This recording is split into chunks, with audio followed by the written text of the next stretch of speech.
Hello friends, आज हम पढ़ने वाले हैं भाषा बोध एवं प्रारंभिक भाषा विकास की इकाई 8। सबसे पहले हम पढ़ेंगे इसमें वस्तुनिष्ठ प्रश्न। पहला, निम्नलिखित में से कौन सी एक बुनियादी सामग्री है? चार्ट, मॉडल, बेंच या भाषा वार्ड?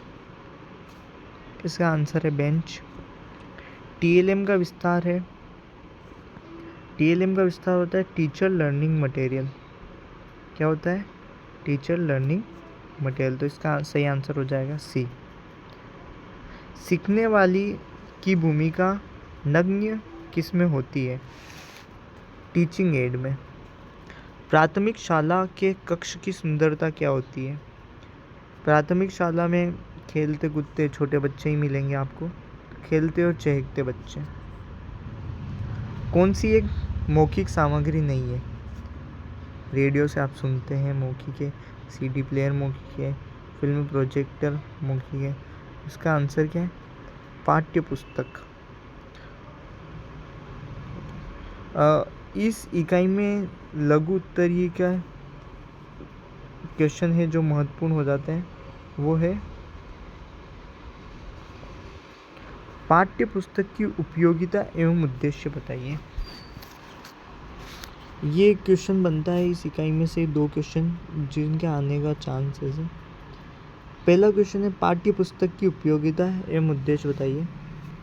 भाषा शिक्षण में पाठ्य पुस्तक महत्वपूर्ण स्थान रखती है, लेकिन शिक्षक को याद रखना चाहिए कि पाठ्य पुस्तक साधन है, साध्य नहीं। पाठ्य पुस्तक की उपयोगिता के निम्नांकित कारण है। पहला, पाठ्य पुस्तक के प्रयोग से पाठ पढ़ने और पढ़ाने में सहायता मिलती है। दूसरा, इससे ज्ञानोपार्जन किया जा सकता है।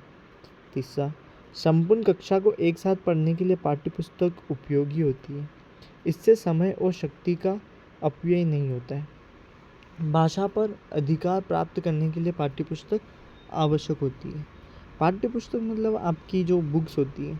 तो आपकी बुक्स क्यों इम्पोर्टेंट होती है, आपकी बुक्स क्यों महत्वपूर्ण होती है? कि भाई हमारी किताबों के प्रयोग से हम पाठ पढ़ सकते हैं, जिससे हमें पाठ को पढ़ने में सहायता मिलती है। दूसरा, इससे हमें ज्ञान मिलता है, तो ज्ञानोपार्जन किया जा सकता है। तीसरा, संपूर्ण कक्षा को एक साथ पढ़ने के लिए पाठ्य पुस्तक उपयोगी होती है। पूरी क्लास एक साथ बैठ के पूरी किताब पढ़ सकती है। भाषा पर अधिकार प्राप्त करने के लिए पाठ्य पुस्तक आवश्यक होती है। आप अगर आपकी किताबों को बार बार पढ़ते हैं, आपके किताबों को पढ़ते हैं, तो आपकी भाषा पर अच्छी पकड़ होती है। पाठ्य पुस्तक के निम्नलिखित उद्देश्य क्या है? पहला, कल्पना शक्ति का विकास करना। अर्थात आपकी किताब में अगर लिखा हुआ आया है खेल क्या होता है, ठीक है, कि खेल क्या होता है, तो आप सबसे पहले इमेजिन कर लेंगे, आप कल्पना कर लेते हैं आपका फेवरेट गेम कि क्रिकेट की बात हो रही है। दूसरा, उसी प्रकार से विभिन्न शैलियों के दर्शन करना, ज्ञान की सीमा को विस्तृत करना, ज्ञान को व्यवहारिक रूप देने की प्रेरणा देना।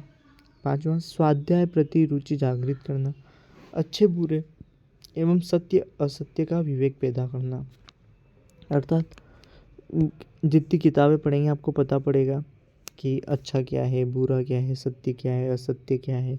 जब हम सामाजिक विज्ञान पढ़ते हैं तो सामाजिक से हमें बहुत सारे समाज के बारे में पता पड़ता है कि पहले मुगलों ने हमारे साथ क्या बुरा किया है, हमारे साथ अच्छा क्या हुआ है, वो सारी बातें। अगला सबसे महत्वपूर्ण सवाल है, वो है पाठ्य पुस्तक का अर्थ एवं परिभाषा लिखिए। सबसे पहले हमने बता दिया पाठ्य पुस्तक की उपयोगिता क्या है और उसके उद्देश्य क्या है। अब हम बात करेंगे पाठ्य पुस्तक के अर्थ और परिभाषा के बारे में। सबसे पहले, पाठ्य पुस्तक 2 शब्द के मेल से बना है, पाठ्य प्लस पुस्तक। पाठ्य शब्द का अर्थ होता है पठन योग्य, और पुस्तक जिसे पढ़कर ज्ञान की प्राप्ति हो।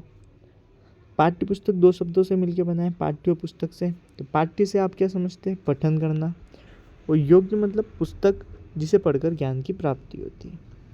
पाठ्य पुस्तक से अभिप्राय ऐसी पुस्तक से है जो पढ़ाने के योग्य हो, परंतु विद्यालय में पाठ्य पुस्तक का संबंध औपचारिक शिक्षा की उस पुस्तक से है जिसे अध्यापक कक्षा में अनिवार्यता की दृष्टि से पढ़ाते हैं।